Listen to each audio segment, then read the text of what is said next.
Sir,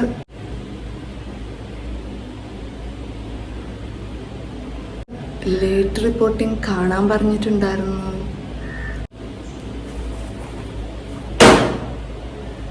Why are you late?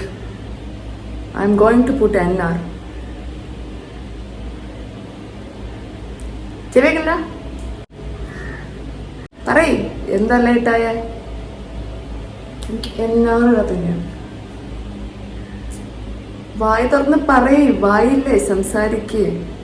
സത്യസന്ധമായിട്ട് നടന്ന കാര്യം പറയാം. സാർ എന്തായാലും എന്നെ മനസ്സിലാക്കും, ഉറപ്പാണ്. എന്താ ലേറ്റായേ?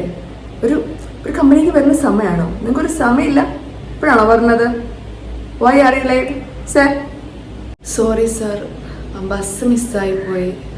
റോഡ് പണി നടക്കുന്നതുകൊണ്ട് അടുത്ത ബസ് വരാൻ വെയിറ്റിങ്ങിലായിരുന്നു. അത് കുറച്ച് ലേറ്റായിട്ടാണ് വന്നത് സർ, അതുകൊണ്ടാണ്. അതൊക്കെ ഒരു റീസൺ ആണോ? ഒരു റെപ്യൂട്ടഡ് കമ്പനിക്ക് വരുമ്പോൾ നേരത്തെ കാലത്ത് വരാൻ അറിയത്തില്ല? ലേറ്റായി വന്നത് കൊണ്ടാണ് ബസ് മിസ്സായത്, റൈറ്റ്? എന്തൊരു അഹങ്കാരാണ്. വല്ല കാര്യം ഉണ്ടായിരുന്നു, മിണ്ടാതിരുന്നാൽ മതിയായിരുന്നു. ഇതിപ്പോ ചോദിച്ചു വാങ്ങിച്ച പോലെ. ആറ്റിറ്റ്യൂഡ്, ചോദിക്കുന്ന എല്ലാത്തിനും ഒരു ആൻസർ വെച്ചിരിക്കും, അതും ഇൻസ്റ്റന്റ് അപ്പം തന്നെ ഉണ്ടാക്കും. സാർ, എപ്പോഴും ഞാൻ നേരത്തെയാണ് വരാറുള്ളത്.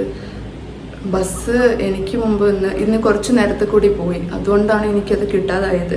അടുത്ത ബസ് വെയിറ്റ് ചെയ്തപ്പോൾ ആ ബസ് 50 മിനിറ്റ്സ് കഴിഞ്ഞിട്ടാണ്. അതുകൊണ്ട് അത്രയും സമയം അതിനിടയിൽ നഷ്ടപ്പെട്ടു സാർ, അതുകൊണ്ടാണ് ഞാൻ ലേറ്റായത്. എന്താ സ്പോട്ടിൽ കഥ ഉണ്ടാക്കുകയാണോ? ഇവിടെ ആറ്റിറ്റ്യൂഡൊന്നും ഇറക്കണ്ട, എന്ത് ചോദിച്ചാലും ഒരു ആൻസർ ഉണ്ടാവും. ഇയാൾ തന്നെയല്ലേ ചോദിച്ച ആൻസർ പറയുന്നത്?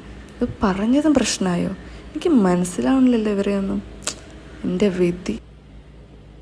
കണ്ടാലറിയാം, വായി തുറന്ന നുണയെ പറയത്തുള്ളൂ.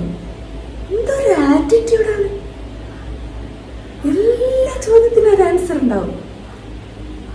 ഇന്ന് കുറച്ചു നേരം ഞാൻ എന്തെങ്കിലും പറയാൻ കേട്ടിട്ട് മിണ്ടായിരുന്ന എന്താ? ചോദിച്ച എല്ലാ ക്വസ്റ്റിനും എന്തിനും ആൻസർ പറയണേ? അറിയില്ല സാർ, സോറി സാർ, അങ്ങനെ പറഞ്ഞ